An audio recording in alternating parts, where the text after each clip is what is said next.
पाहताय न्यूज 18 लोकमत। आपण थेट जाणार आहोत बेळगावमध्ये केंद्रीय गृहमंत्री अमित शहा यांची सध्या रॅली सुरू आहे। कुमार जी, और आज जिनके अभिनंदन के लिए मैं यहां दिल्ली से बेलगांव आया हूं, ऐसे भारतीय जनता पार्टी के हजारों चुने हुए कार्यकर्ता जिन्होंने एक इतिहास रचा है कर्नाटक में और भगवा पहनकर मेरे सामने बैठे हैं, वो सभी को मैं बहुत बहुत अभिनंदन करना चाहता हूं।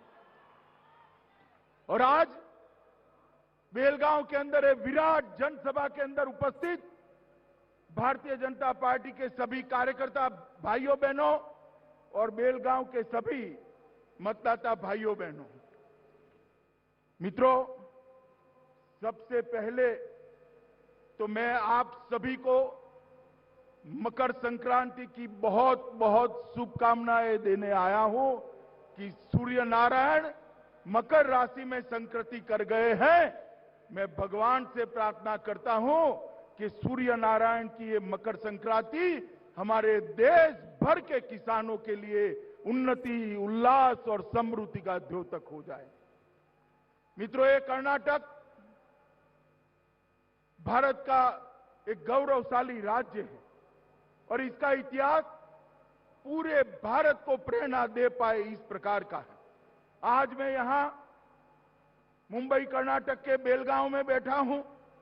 मैं जब यहां बैठा हूं तब बेलेवड़ी मल्लम्मा को याद करे बगैर नहीं रह सकता। इन्होंने गौरवपूर्वक अपने पति के बाद अपनी स्वतंत्रता की लड़ाई लड़ी और इनका आश्चर्य, उनका वीरता और मक्कमता देखकर शिवाजी महाराज भी दंग रह गए थे।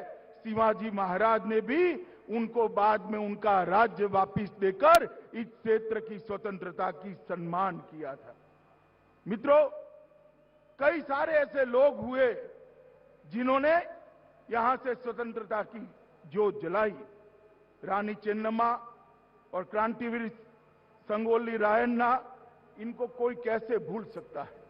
अंग्रेजों के खिलाफ सबसे पहले स्वतंत्रता का आह्वान करने वाले ये दोनों वीर हुतात्मा यही भूमि के थे और उन्होंने ये लड़ाई लड़ी और रायोली संगना ने भी अपनी जान की आहुति देकर देश के लिए अपना सर्वोच्च न्यौछावर किया।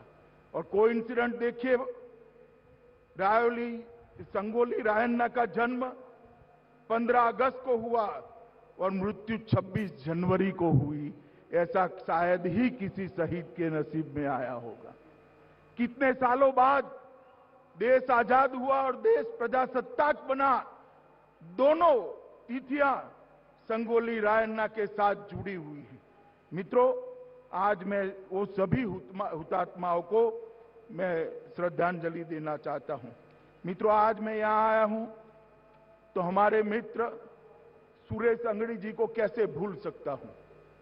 उनका सदा हंसता हुआ चेहरा, पार्टी के प्रति समर्पण, रेल मंत्री बने तो बहुत बड़ी आशाएं उन्होंने बनाई थी कि सुरेश जी आने वाले दिनों में कर्नाटक के एक दिग्गज नेता बनकर आगे कैरियर बढ़ाएंगे, मगर ईश्वर को मंजूर नहीं था, वो हमारे बीच में नहीं रहे।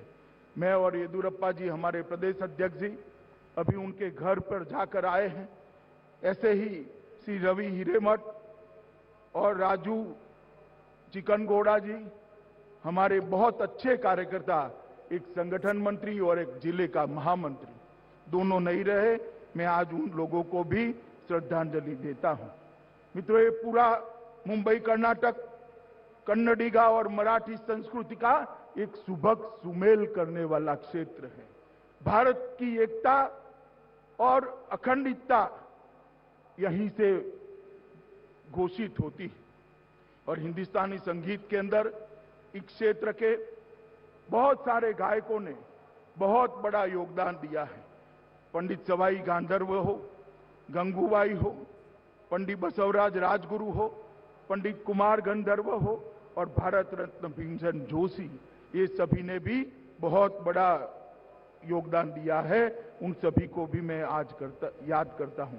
मित्रों, आज मैं जब यहां आया हूं तो मेरा आने का मूल उद्देश्य तो यहां पर पंचायत चुनाव में जो प्रचंड विजय नलिन कुमार कटील और हमारे मुख्यमंत्री येदियुरप्पा जी के नेतृत्व में हुआ है, इसकी कर्नाटक की जनता को और आप सभी चुने हुए प्रतिनिधियों को बधाई देने के लिए आया। मित्रों, कुल 5670 ग्राम पंचायतों में चुनाव हुआ, इसमें से 3142 अकेले भाजपा ने 55% से ज्यादा ग्राम पंचायत में विजय प्राप्त करी है। मैं आप सभी को कहता हूं कि जनता के आभार के लिए एक बार जोर से ताली बजाकर कर्नाटक की जनता का आभार दिया जाए। कुल 86,183 पंचायत सदस्यों में से 45,000 से ज्यादा भारतीय जनता पार्टी के कार्यकर्ता चुनकर आए हैं। ये कर्नाटक की जनता का मैं तो बहुत आभारी हूं, क्योंकि मैं जब जब कर्नाटक आया, 14 में भी आया, 19 में भी आया और विधानसभा चुनाव में भी आया, आपने वोट से, कमल से हमारी झोली हमेशा भर दी है। इतना प्यार दिया है मोदी जी को कि इसका कोई ऋण कभी उतार नहीं सकता। और मित्रों, इसी के कारण आज मोदी जी की पूर्ण बहुमत की सरकार देश के अंदर बनी है। मित्रों, ढेर सारे विकास के काम हुए हैं, मगर मैं इससे पहले कुछ और चीजें बताना चाहता हूं। नरेंद्र मोदी सरकार ने 70 साल से कई ऐसे मसले थे जिसको कोई छूने की हिम्मत नहीं करता था, उसकी ओर देखने की हिम्मत नहीं करता था।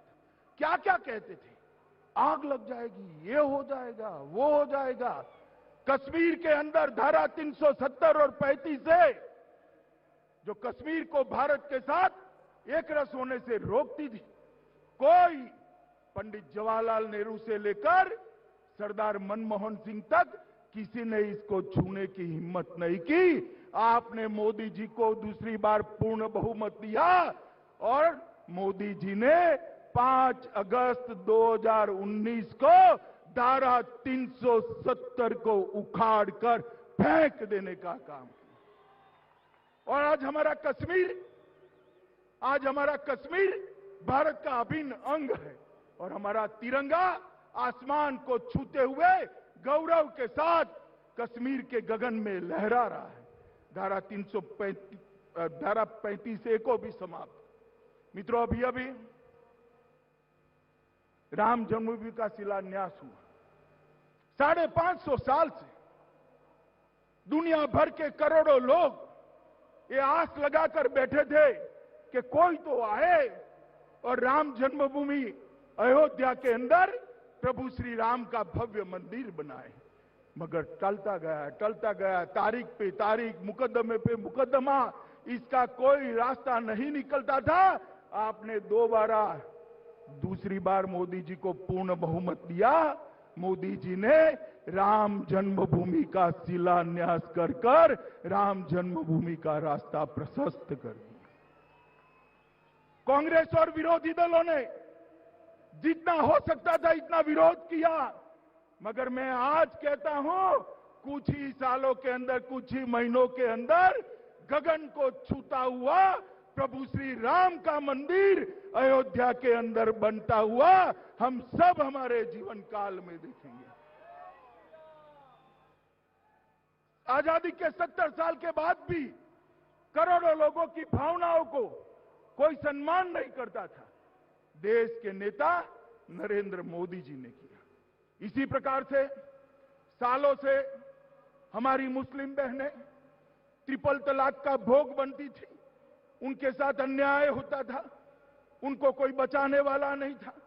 आपने पूर्ण बहुमत दूसरी बार नरेंद्र मोदी जी को दिया।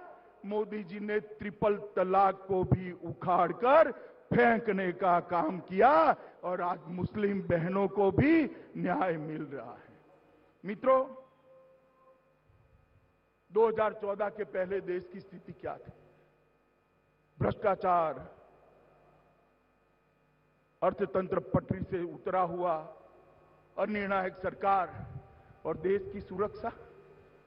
देश की सुरक्षा ऐसी थी कि कोई भी आलिया मालिया जमालिया आकर हमारे जवानों का सर काटकर ले जाता था, कोई बोलने वाला नहीं था। आपने मोदी जी की सरकार चुनी। 2014 से 2019 का पहला कालखंड में याद कराना चाहता हूं मित्रों आपको। पाकिस्तान बाज नहीं आया। उन्होंने 2 बार हमला किया, उरी पर किया और पुलवामा पर किया। उनको लगा कि कौन जवाब देने वाला है, मगर यहां तो स्थिति बदल गई थी। कांग्रेस की सरकार चली गई थी और भारतीय जनता पार्टी की सरकार बनी थी। और सरदार मनमोहन सिंह का राज नहीं था, नरेंद्र मोदी का राज था। दोनों बार, एक बार सर्जिकल स्ट्राइक और दूसरी बार एयर स्ट्राइक कर कर पाकिस्तान के घर में घुसकर आतंकवादियों का सफाया करने का काम हमारे नेता नरेंद्र मोदी ने किया। और सालों के बाद भारत के नागरिकों को गौरव के साथ सीना तानकर सर उठाकर बोलने का मौका मिला कि हमारी सीमाओं के साथ कोई छेड़खानी नहीं कर सकता, क्योंकि अब देश का प्रधानमंत्री नरेंद्र मोदी है और देश में भारतीय जनता पार्टी की सरकार बनी है। मित्रों, नरेंद्र मोदी जी ने विकास के लिए ढेर सारे काम तो किए ही, मगर उसके साथ साथ गरीबी उन्मूलन के लिए भी ढेर सारे काम किए। देश के 60 करोड़ गरीबों के नसीब में बैंक अकाउंट भी नहीं था। आज 70 साल के बाद भारतीय जनता पार्टी की नरेंद्र मोदी सरकार ने हर एक नागरिक के घर में बैंक अकाउंट पहुंचाने का काम किया है। मित्रों, ग्रामीण क्षेत्र की गरीब महिला चूल्हा फूंकते फूंकते फेफड़े खत्म हो जाते थे, मगर उसके लिए गैस तो एक स्वप्न था। आज मोदी जी के कारण 13 करोड़ गरीब परिवारों के घर में गैस का सिलेंडर पहुंचाने का काम भारतीय जनता पार्टी के नेता नरेंद्र मोदी ने किया है। हर घर में बिजली पहुंचाने का काम किया और 2022 तक देश के हर नागरिक को खुद का घर देने का वादा और इसका अमलीकरण भी नरेंद्र मोदी जी ने किया है। मित्रों, 60 करोड़ लोगों को कोई भी बीमारी आ जाए, चाहे हार्ट अटैक आ जाए, लकवा हो जाए, किसी को कैंसर हो जाए, किसी को चिंता करने की जरूरत नहीं है, क्योंकि 5 लाख तक का सारा बीमारी का खर्चा आयुष्मान भारत योजना के तहत नरेंद्र मोदी सरकार उठाती है। मित्रों, नरेंद्र मोदी सरकार उठाती। ये गरीबी हटाओ का नारा देने वाले कांग्रेस पार्टी के नेताओं को मैं पूछना चाहता हूं, 4 पीढ़ी से आपने शासन किया, क्यों गरीब महिला के घर में गैस नहीं पहुंचा? क्यों गरीब के घर में शौचालय नहीं पहुंचा? क्यों गरीब के घर में बिजली नहीं पहुंची? क्यों गरीब को घर नहीं मिला? क्यों गरीब के लिए आप आयुष्मान भारत की योजना नहीं लाए? क्योंकि उनको गरीबी नहीं हटानी थी, वो गरीब को हटाना चाहते थे, गरीब को हटाना चाहते थे। नरेंद्र मोदी जी ने 60 करोड़ गरीबों का भला करने का निर्णय किया। आज उनके जीवन स्तर को उठाने का प्रयास किया है और ये दूसरी टर्म में उन्होंने तय किया है कि 2022 तक हर घर में नल से शुद्ध पीने का पानी पहुंचाने का काम भी ये नरेंद्र मोदी सरकार पूरा करने वाली है। मित्रों, मैं आप सभी को यही कहने आया हूं कि 12 लाख करोड़ के घपले, घोटाले, भ्रष्टाचार करने वाली कांग्रेस सरकार की जगह आप नरेंद्र मोदी जी की सरकार लाए और देश के अंदर 6 ही साल में, 6.5 साल में परिवर्तन होने लगा। दुनिया में देश का सम्मान बढ़ा है, देश की सुरक्षाओं को सुनिश्चित किया गया है, देश की सीमाओं को सुरक्षित किया गया है। और मित्रों, नरेंद्र मोदी जी ने हमें एक और नारा दिया है, आत्मनिर्भर भारत का। हम सब भारत के लोग, 130 करोड़ लोग, अगर भारत में बनी हुई चीजों का उपयोग करते हैं, इसका संकल्प लेते हैं, तो मैं आपको कहना चाहता हूं मित्रों, दुनिया की टॉप मोस्ट इकोनॉमी में भारत का नंबर ऑटोमेटिक आ जाएगा, कुछ और करने की जरूरत नहीं। मित्रों, मोदी जी ने जो आत्मनिर्भर भारत का नारा दिया है, इसके लिए हम सब ने संकल्प लेना पड़ेगा। और साथ में मोदी जी ने $5 ट्रिलियन इकोनॉमी का भी लक्ष्य हमारे सामने रखा है। इसके साथ साथ ई ग्राम स्वराज और ई वित्तीय प्रणाली, हर गांव को कंप्यूटर से जोड़ना। जब मोदी जी का राज आया तब सिर्फ 100 ही गांव, इतने बड़े देश में सिर्फ 100 गांव, 6.5 लाख गांव में से 100 गांव ब्रॉडबैंड से जुड़े थे। आज लगभग 1,32,000 से ज्यादा पंचायतें ब्रॉडबैंड से जुड़ी हुई है और वो दिन दूर नहीं है कि हर गांव ब्रॉडबैंड से जुड़ जाएगा। कॉमन सर्विस सेंटरों की संख्या 3 लाख से पार कर गई है और कई सारे युवा इसके माध्यम से अपनी रोजगारी प्राप्त कर रहे हैं। मित्रों, इतना बड़ा कोरोना का संकट आया, दुनिया भर में चर्चा थी कि भारत जैसे देश का क्या होगा। 130 करोड़ की आबादी और हमारा स्वास्थ्य का इंफ्रास्ट्रक्चर भी ठीक नहीं था, परंतु